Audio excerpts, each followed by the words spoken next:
Dans ma vidéo précédente, j'ai décrit l'aspect de la chapelle Sixtine à l'époque de son fondateur, le pape Sixte IV.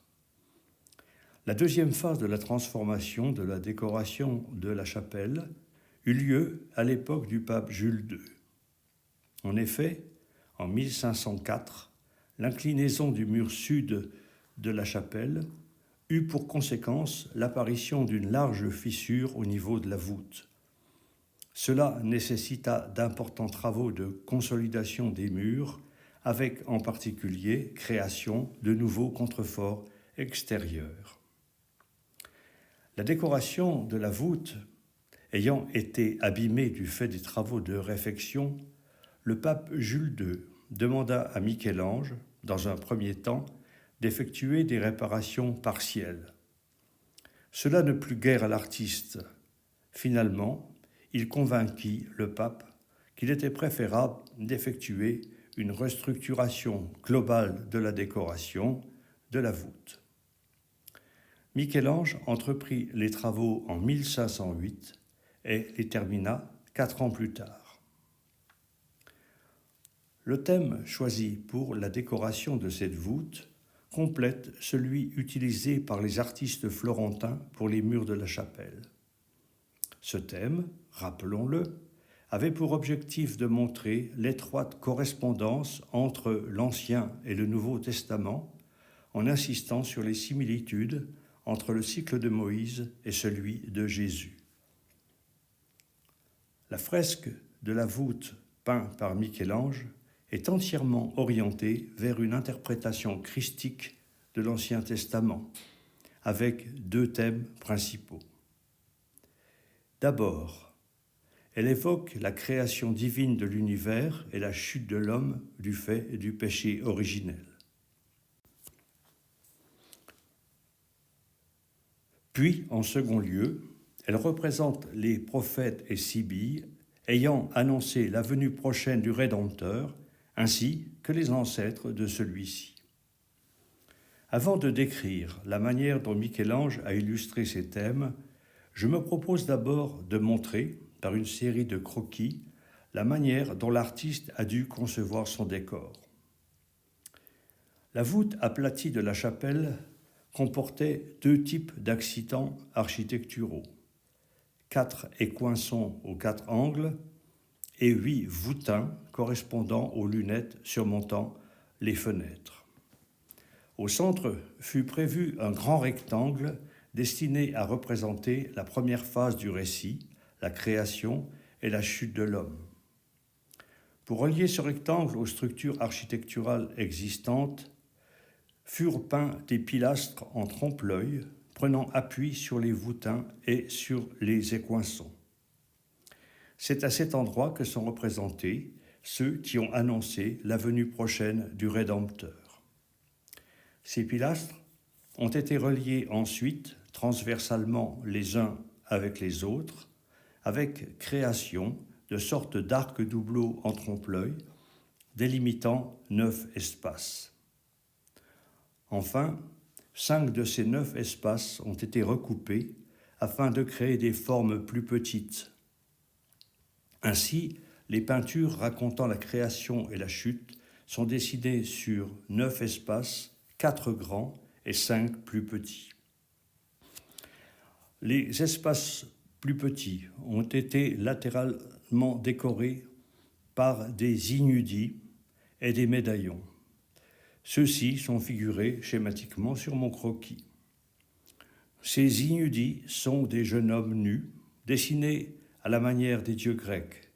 Ils sont assis sur les bases des arcs doubleaux, dans des postures dynamiques, et portent divers objets, et en particulier des sacs emplis de glands de chêne.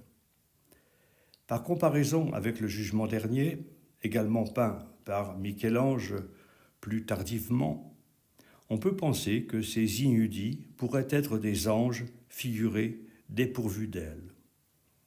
Quant aux médaillons, ils doivent représenter des épisodes de la Bible.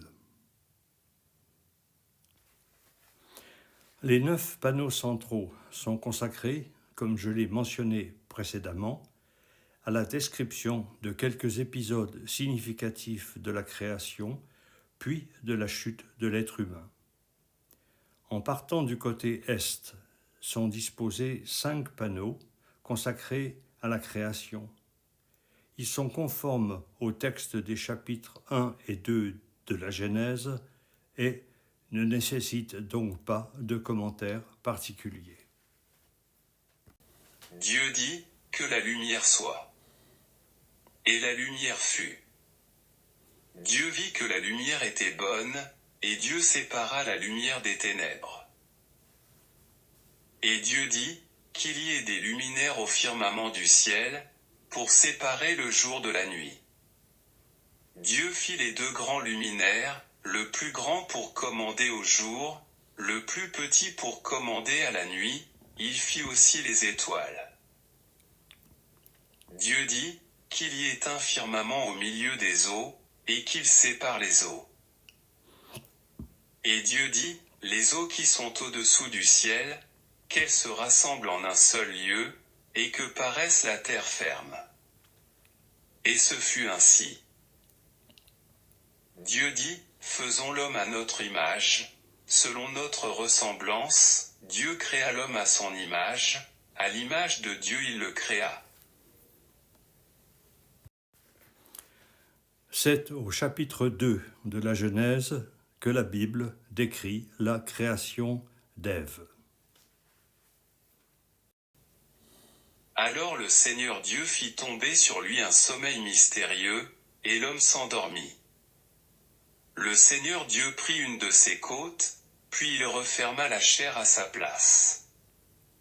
Avec la côte qu'il avait prise à l'homme, il façonna une femme et il l'amena vers l'homme. Les 4 scènes relatant la chute de l'être humain commencent par l'évocation du péché originel. Au centre est figuré l'arbre de la connaissance. Le serpent, enroulé autour du tronc, se termine par un corps de femme qui donne un fruit à Ève. Adam tend le doigt vers un autre fruit pour que le diable le lui donne. Sur la fresque de Michel-Ange, ils sont immédiatement chassés du jardin d'Éden par un ange qui brandit son épée. Dépités et éplorés, ils marchent dans un décor stérile. L'association du diable et de l'ange représente ici le dualisme du bien et du mal.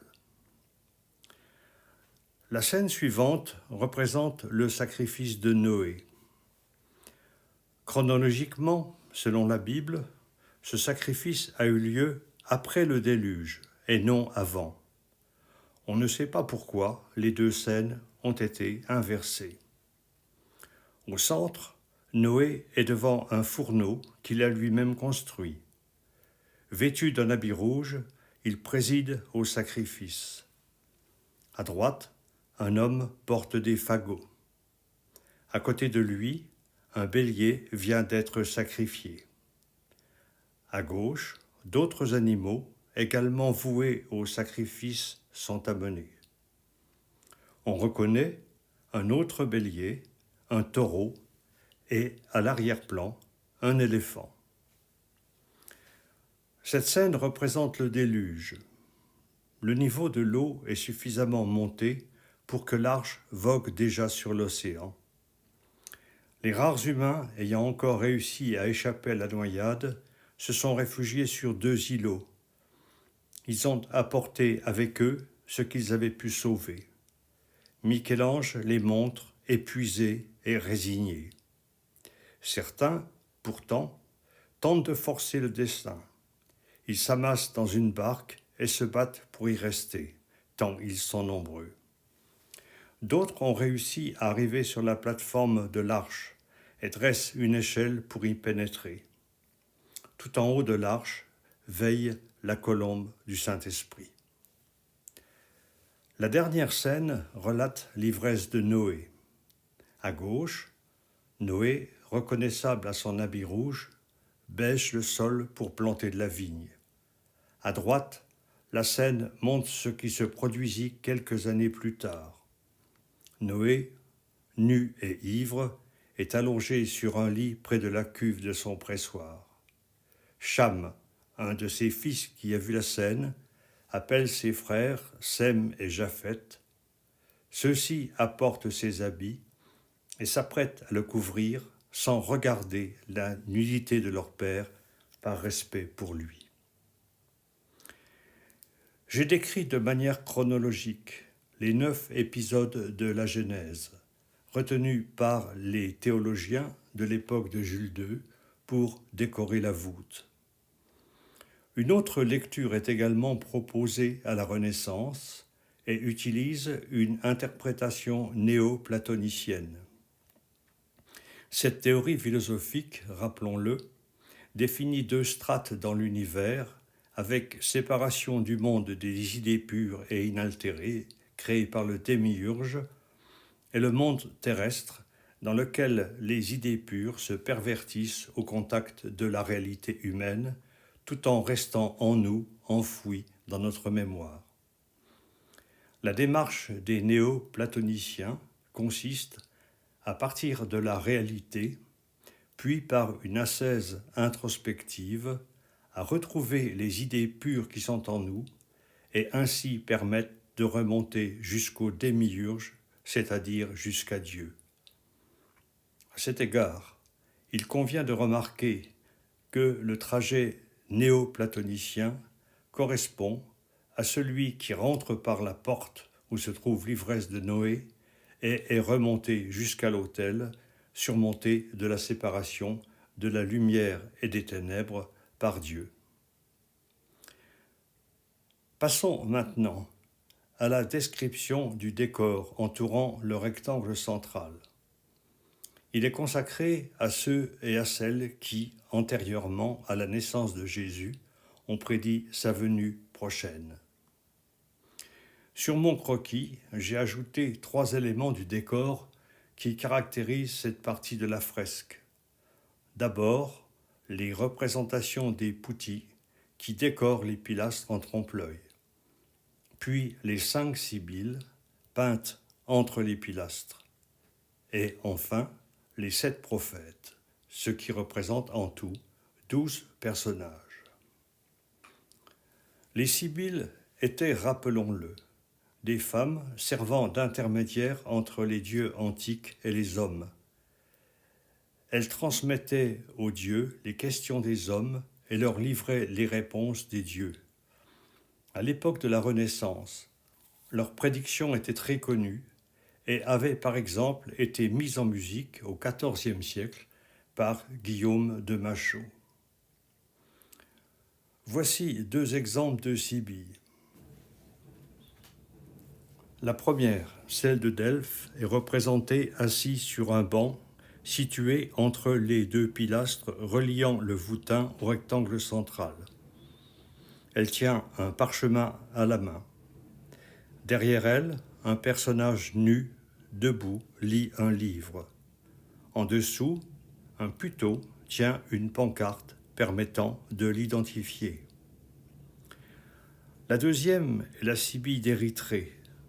Sur la fresque de Michel-Ange, elle est assise de pied et tourne les pages d'un livre qui doit contenir ses prédictions.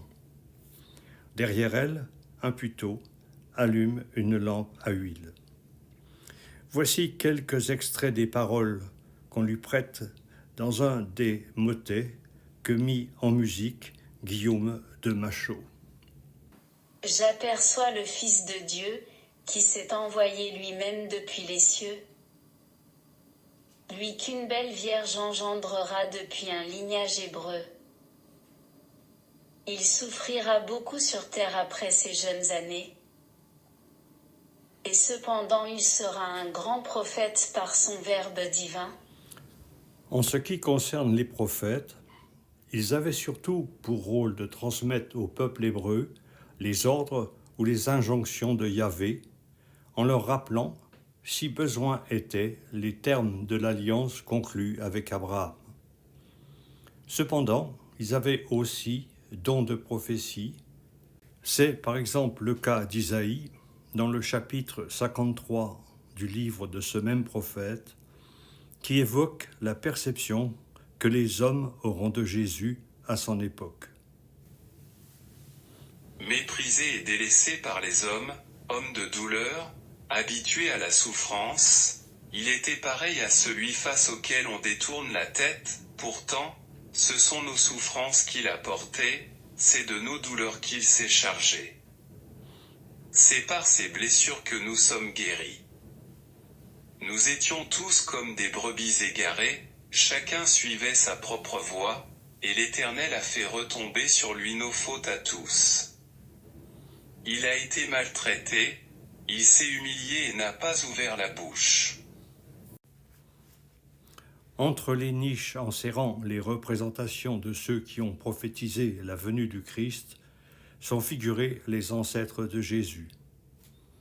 Ceux-ci occupent les voûtins, mais aussi les lunettes qui surmontent les fenêtres de la chapelle, en sorte que se crée une composition en triangle au centre duquel est peinte une pancarte les identifiant. Au-dessus des voûtins sont assis ou couchés des personnages de couleur bronze, faisant le pendant, selon moi, des ignudis qui ornent la partie centrale de la fresque.